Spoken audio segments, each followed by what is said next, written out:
د هغې نه بعد او دا به اخرنی ذکر کو او څلورمه ده که درېیمه ده څلورمه ده د بچو غوښتلو دپاره دعا. الله اکبر. موږ سره ګوره دا قصې نشي چې پلاني درګاه له ورشه لاړ شه هغه لږ وسټه او خاوره ځان پورې ومږه. ما ته یو ملګري قصه کوله وي زمونږ یو خپله ده او د هغې وی ماشوم شی و نو د هغه ماشوم یو کوناټی شین و یعنې پیدایشي داسې وی هغه مور یې وی چې دا ما نه بېادبي شوې وه دا ما نه بېادبي شوې وه زه پیر بابا له تللی وم او دی مې ترې غوښتو ستاسو په زړه کې دی چې یعنې دا وایي که ما نه دا بېادبي د الله شوې نه وی پیر بابا له تللی وم په هغه دړه باندې ناسته وم او دی مې غوښتو دا بچی د هغه نه نو نیمه په دې دړه وم او نیمه ترې کته وم هغه زور د ماشوم نه دلته ووتو. نو اوس دلته عنوان دی د بچو د غوښتلو دپاره دعا. د دغه کیسو والا چې کېدي چې ورته غوږ کېدي خو زموږ هسې به اوریم نو خو غوږ کېدي یا الله خیر چې کومه درګاه به اوس یادوي او کوم دربار کې دا بچي تقسیمیږي. او یو کس زموږ والد صاحب الله یې هغه سره د رحم او د کرم معامله وکړي رب العالمین دې جنتونو کې د هغه مېلمستیا وکړي. هغه ته یې قصه کوله وی موږ جومات کې وو کلي کې په دې کې شور شو چې ته څوک کلي ته راغلی دی دا په خلکو باندې چې دا دانې دي او د من دانې د ده دي او پلاني دانې دي دا سیدان او اخونزادګان او دا چې برخې دي دا چېرته څوک راغلی د خلکو نه چې دی خپلې دانې هم راخلي او که د چا وي بچي په کاري نو هم ووایي وی دې کې شور شغرب شو وی مولوي صاحب جومات کې وي چې دا څوک دی څه چل وي هغه راوستو چې دا سړی راغلی دی وایي چې موږ بچي ورکوو. نا مولوي صاحب ورته وایي ستا څه کار دی لکه ته څه کومه ټیکه دې اخیستې دی وایي جي موږ بچي ورکوو اولاد ورکوو. وی هغه ورته وایي دا کار خو د الله نه و پوښه تا ته یې د کرنه حواله کړی دی دا خو د الله کار نه دی که د نن نه بعد مې په دې ځای کې ولیدې که نه نو د والو غل به دې بیا نه معلوم ګوره که بیا دې کلي ته راځي موږ وجي اولاد ورکوو.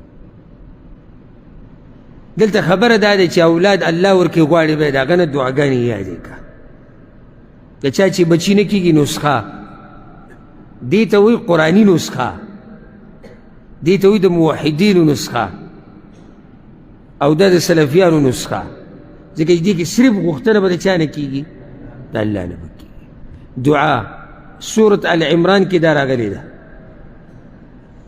او دا دعا غوښتلې ده زکریا علیه السلام دا دواړه دعاګانې چې کومې دي پیغمبر دا دعا غوښتې ده او الله را نقل کړې ده. نو څومره برکتي دعا به د چا چې بچي نه کېږي او یا نور بچي غواړي نو دعا سورة آل عمران آیت نمبر 38 ربي هب لي من لدنك ذرية طيبة إنك سميع الدعاء. اے رب زما وبخې ماته د خپل طرف نه بچی پاک طیبه پاک نیک عمله صالح یقینا ته اورېدونکی د دعا دی. ګوره بچی چې کله هم د الله نه غواړو دا ورسره وایي چې کوم بچی نیک عمله که ناسې کور کې هم دا سرونه ډېر خوښ دي بعضو را شور شغرب کور کې خوښ چې په هر طرف ځي دي ګرځي را ګرځي دي ګډوډ کار څه خو چې کور کې صحیح شور شغرب او موږ خوشحاله وي چې بھائی اووه زامن دي او شپږ لوڼه دي. بچی نیک عمله غواړه چې دنیا کې دي بهم عزت او آخرت کې. دویمه دعا دام زکریا علیه السلام کړې ده سورة الانبیا کې ده 9 نمبر آیت ربي لا تذرني فردا وأنت خير الوارثين. اے رب زما ما پرېږده ما یوازې یقینا ته یې غوره د پاتې کېدونکو یعنی یا الله ما یوازې مه پرېږده ما له وارث راکړه. وارث څه ته وایي بچي ته وایي نو الله ونه څوک ورکړو یحیی علیه السلام. درېیمه دعا دا دعا ابراهیم علیه السلام غوښتې ده څه قیمتي دعاګانې دي غوښتې پیغمبرانو دي را نقل کړي چا دي الله دي. ربي هب لي من الصالحين اے رب زما وبخي ما ته بچې د نیکانو نه. نو څو شوي؟ څو شوي؟ درې. څوک به ووایي؟ اساني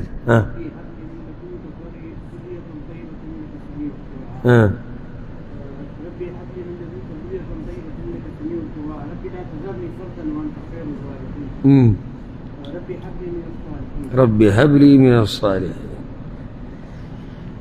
په دې باندې به اکتفا وکړو او دا ډېره خوندوره موضوع ده، سړي ته زړه هم نه کېږي. انشاءالله روان بیان کې او درس کې به دا باقي دعاګانې قرآني چې کومې دا به ذکر کوو. الله دې موږ له طاقت راکړي چې د هغه نه دعاګانې وغواړو، او الله سبحانه وتعالی دې زمونږ هغه دعاګانې چې موږ غوښتلي دي او کومې چې به غواړو الله دې قبولې کړي، او الله سبحانه وتعالی دې موږ مخلوق ته چېرته نه محتاجوي، او الله سبحانه وتعالی دې موږ ټولو ته نیک عمل اولاد راکړي، او کومې چې راکړی دی الله دې هغه نیک عمله کړي.